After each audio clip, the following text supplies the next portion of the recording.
Hoy vamos a hablar de los movimientos en el gobierno, que ya ustedes habrán visto algo. Uno no sabe si son movimientos o si son más bien como transiciones. Eso es como un tema de física. La materia no cambia, sino que se va transformando. Vamos a hablar de la crisis del proceso con el ELN, que ha estado bastante en crisis. Y vamos a hablar, por supuesto, el tema central sobre la no elección de la fiscal general. Como conté en Twitter hace unos minutos, nos va a acompañar la directora de Justicia, Diana Guzmán. Y para utilizar una terminología de mi colega Santiago Rivas, ¿de qué no vamos a hablar hoy? Gente, hoy no vamos a hablar ni de tiroteos, ni de atracos, ni de cámaras de seguridad. Llegará el momento para hablar de este tema, pero en otro tono. Creo que hay suficiente en medios, creo que hay suficiente en redes sociales. No nos vamos a sumar a la tendencia de ansiedad generalizada. Quiero decirles que Laura sí está y nunca se fue, tomando prestado el titular de Cambio. Y acá tengo que decir algo. Si ustedes entienden la alusión musical de este titular, espero que se estén cuidando los triglicéridos, que estén estirando bien antes de hacer ejercicio y que estén cuidando la dieta, como me toca a mí, porque yo entiendo bastante bien a qué se refiere este titular. Como contó La Silla Vacía, mañana se posesiona Laura Sarabia como directora del Departamento Administrativo de Presidencia. ¿Qué funciones tiene el DAPRE? Que ha tenido algunos cambios, que ha tenido algunos ajustes, cada gobierno le va metiendo su propio sabor.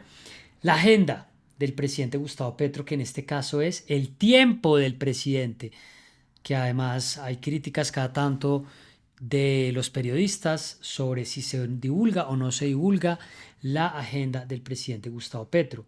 La contratación del personal de la Casa de Nariño, el llamado computador de Palacio, donde se registran esos acuerdos.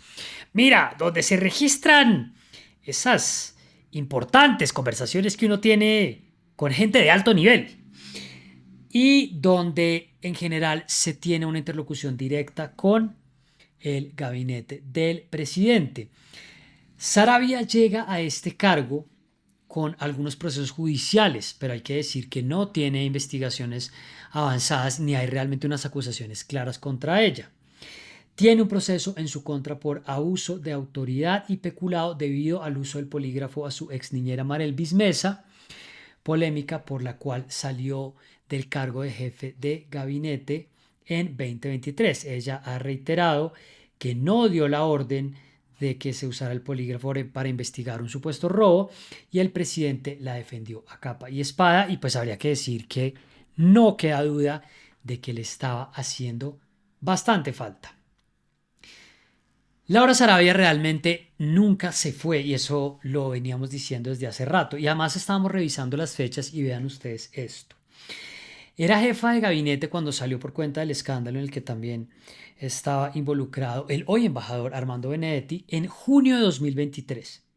3 meses después, casi exactos, fue nombrada como directora de Prosperidad Social, que además maneja una chequera bastante amplia de los programas sociales del gobierno. Esto fue en septiembre, 3 meses después de que se fue de presidencia. En cualquier caso, lo vimos en todos los viajes, lo vimos en todas las reuniones.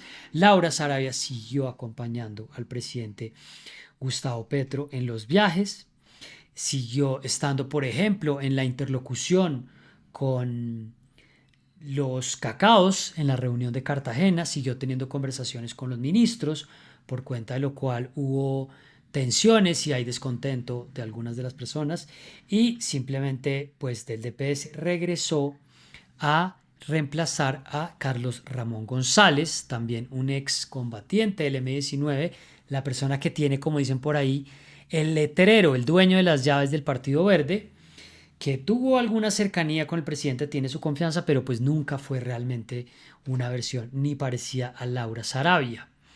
Carlos Ramón González sale y pues eso también abre una pregunta sobre dónde queda el Partido Verde en la alianza con el gobierno. Gente, Laura Sarabia entra o sigue en el gobierno a sus 29 años.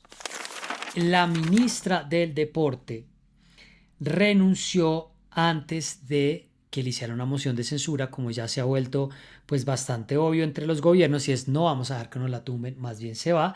Astrid Rodríguez se fue, es decir, la segunda ministra del deporte que tiene el gobierno Petro, y se empezó a decir en medios de comunicación que la siguiente ministra del deporte sería esta persona con la que venimos a desayunarnos muchos que no conocíamos, que es Luz Cristina López, en reemplazo, como les decía, Astrid Rodríguez.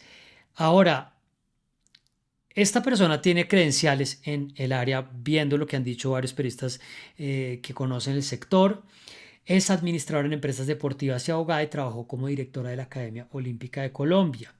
Ahora, lo que se había dicho es que venía como una cuota del Partido Conservador, que le había entregado la hoja de vida de esta persona al presidente. Entonces, show, porque no hacen falta en Colombia.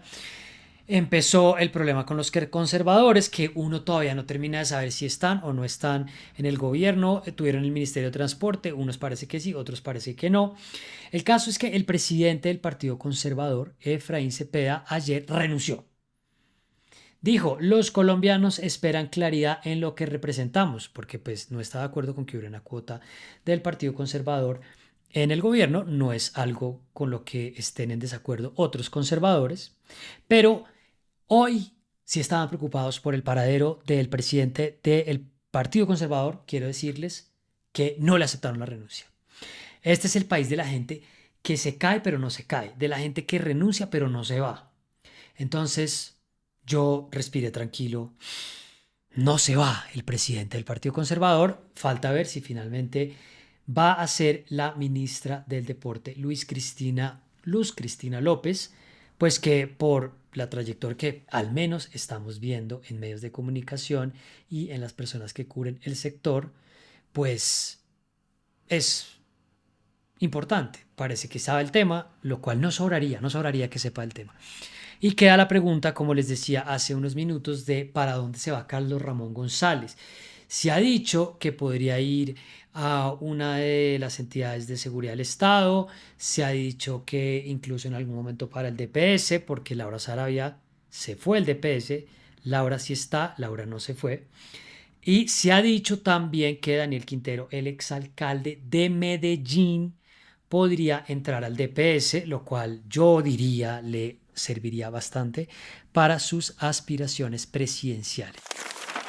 El ELN anunció que congelarán los diálogos de paz con el gobierno por supuestos incumplimientos a los acuerdos pactados en el sexto ciclo de negociaciones.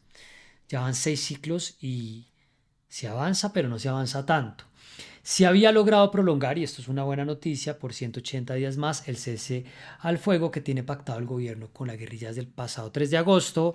Sabemos que en las noticias y que en muchas partes se habla de que se viola el cese al fuego, pero por lo menos en lo que se está hablando, ese había sido un avance.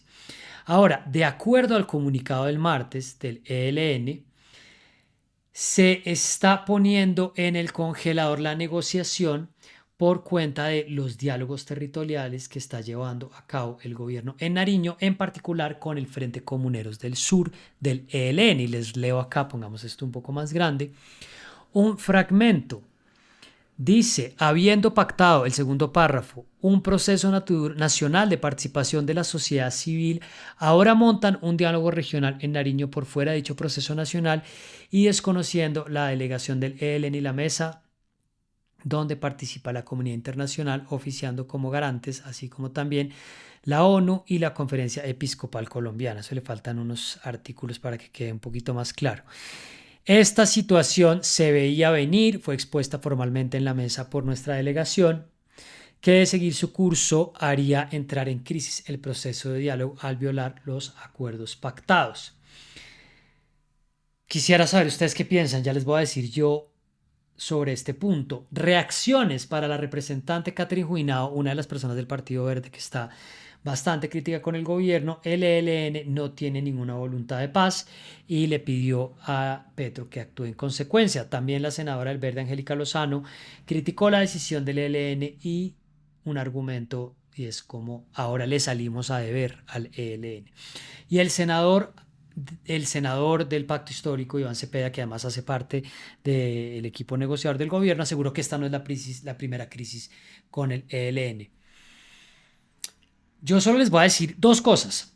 Creo que el ELN está muy desubicado y creo que está muy desubicado hace rato y evidentemente como parte de los problemas de la paz total que empieza a generar estas negociaciones paralelas, estas discusiones descentralizadas, lo único que hace es que pone en evidencia algo que ya es bastante claro y es la falta de unidad de mando del ELN o los problemas que tiene para verse cohesionado. Entonces por cuenta de eso ellos van a decir no vamos a quedar expuestos. No hubo humo blanco en la corte. Y yo les preguntaría a ustedes si esa noticia los o las sorprende, porque a mí, por supuesto, no, y a la mayoría de las personas que estábamos siguiendo este tema tampoco. Y sobre este punto hay que decir ya mismo lo siguiente: se acabó el contador del exfiscal, pero tenemos que empezar a llevar esta cuenta. Colombia lleva 10 días con fiscal general de la Nación encargada Marta Mancera. Veremos hasta dónde va la Corte Suprema con esta contabilidad. Por ahora llevamos 10 días. Hoy amanecieron los alrededores del Palacio de Justicia con un operativo, teniendo en cuenta que la semana pasada los pobres magistrados no pudieron ordenar su almuerzo, no pudieron salir a tiempo como estaban esperando hacerlo. Entonces, pues esta vez la policía, probablemente la policía con instrucciones de la alcaldía del gobierno nacional, llevaron este operativo que les voy a mostrar. Este es un video de Blue Radio. Con fuerte dispositivo de seguridad amanecen las instalaciones del Palacio de Justicia de cara a la votación. Esto sucedió esta mañana. Había un enrejado, había muchísima policía, había barras de operativos, requisas, para que los magistrados estuvieran zen, para que no estuvieran preocupados, para que pudieran deliberar y para que no hubiera ningún amago de disturbio, porque ¿qué hacemos donde los señores magistrados estén o puedan llegar a tener algún tipo de interrupción? Así amaneció el Palacio de Justicia. También hubo algunas protestas, les voy a mostrar acá un par de fotos. Esta RTV Noticias, corte, elige fiscal ya. Otra por acá.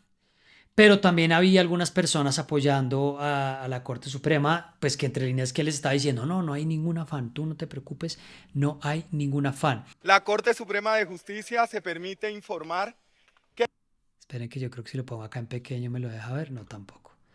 Vamos a revisar este corte para muy pronto, pero les voy a poner el audio de lo que dijo. La Corte Suprema de Justicia se permite informar que terminada la ronda de... La Corte Suprema de Justicia se permite informar que terminada las rondas de votaciones que conforme a nuestro reglamento se desarrollaron en el día de hoy, ninguna de las candidatas alcanzó la mayoría necesaria para ser declarada como la nueva fiscal general de la Nación. Sin embargo, debo contarle al país que hoy hubo un avance bastante importante en el marco de las votaciones, en el sentido de que se diluyó de manera significativa el voto en blanco y una de las aspirantes pudo obtener un número importante de votos, lo que nos permite avisorar con optimismo de que estamos próximos a alcanzar el consenso para lograr la mayoría que establece nuestro reglamento para declarar la elección. Bueno, el presidente de la Corte mucho más activo en la explicación, mucho más pues intentando decir algo. Ya vamos a comentar esto con la invitada a ver qué opina. El caso es que, como él decía, no se alcanzaron los votos, pero se acerca una de las candidatas a la cifra mágica de los 16 votos. Veamos acá a las candidatas y rápidamente.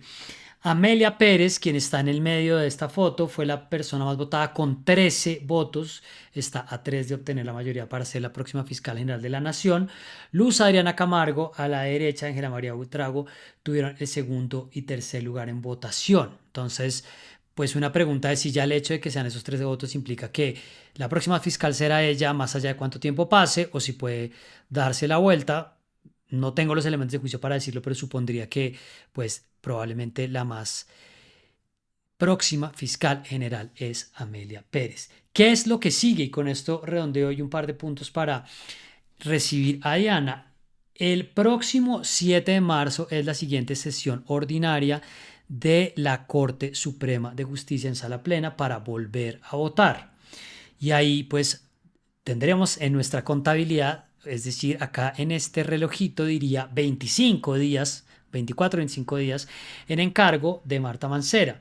Y ahí veremos si se elige a una nueva fiscal general. Diana Guzmán, abogada y directora de justicia, bienvenida a la sesión de escritorio número 50. ¿Cómo estás, Diana? Hola Carlos, bien, muchas gracias por invitarme a hablar sobre este tema además. Gracias a ti por sacar un tiempo para charlar con nosotros. Diana es abogada de la Universidad Nacional y doctora en Derecho de la Universidad de Stanford. Fue una de las voces que estuve escribiendo sobre este tema durante los últimos días, pues levantando algunas preguntas y algunas preocupaciones sobre lo que está pasando. Diana, te repetiría la pregunta que hacía hace un rato a la gente y es si estabas esperando un resultado distinto hoy y cuál sería como tu primera sensación de la no noticia que tuvimos en la jornada. Bueno, debo decir que la noticia no me sorprendió, aunque yo sí estaba esperando que la Corte lograra un acuerdo hoy. Lo cierto es que lo que demostró lo que pasó el día de hoy es que se viene configurando una suerte de bloqueo institucional.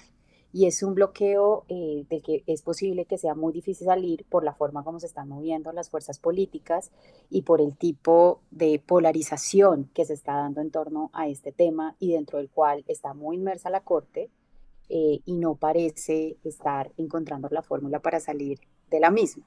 Entonces, dado que se viene configurando esta suerte de bloqueo y las diferentes fuerzas políticas que existen en relación con la elección, no me sorprende, pero me parece lamentable.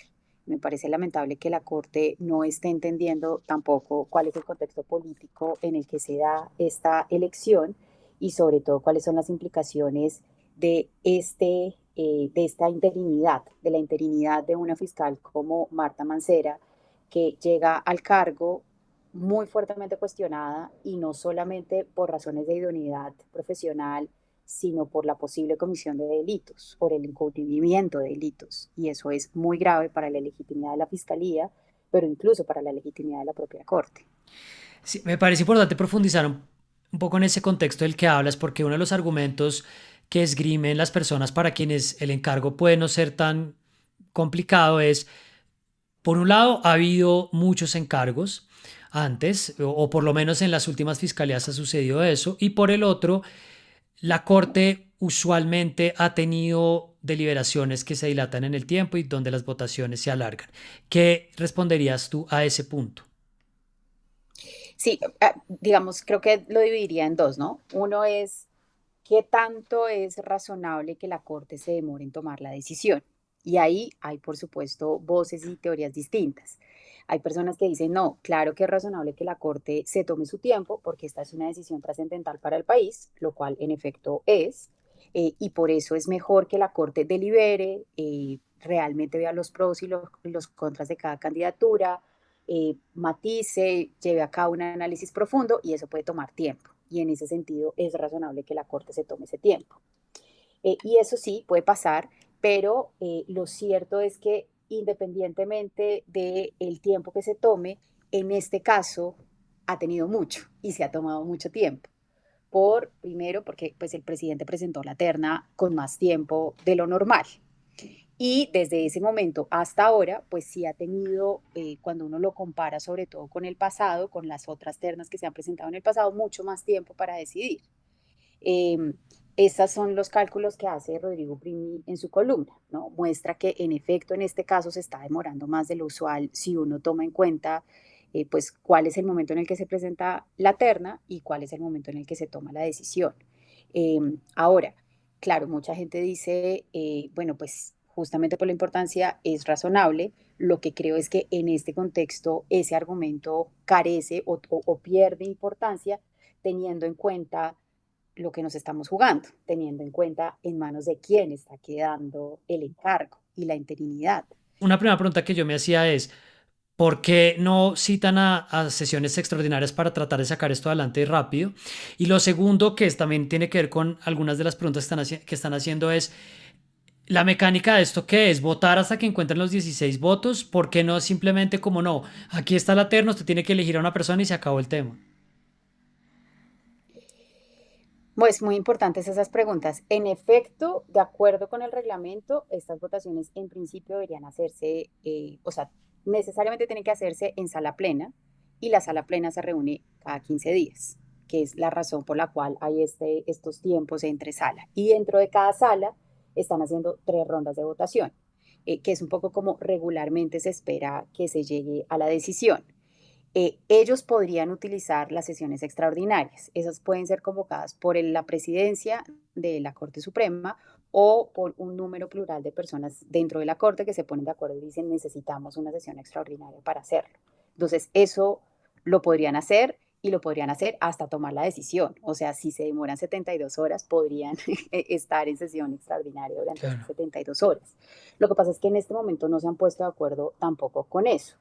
Un reporte de la silla vacía que hicieron cuando una de las primeras votaciones de enero, lo que decía es, hay en este momento 3 grupos dentro de la Corte.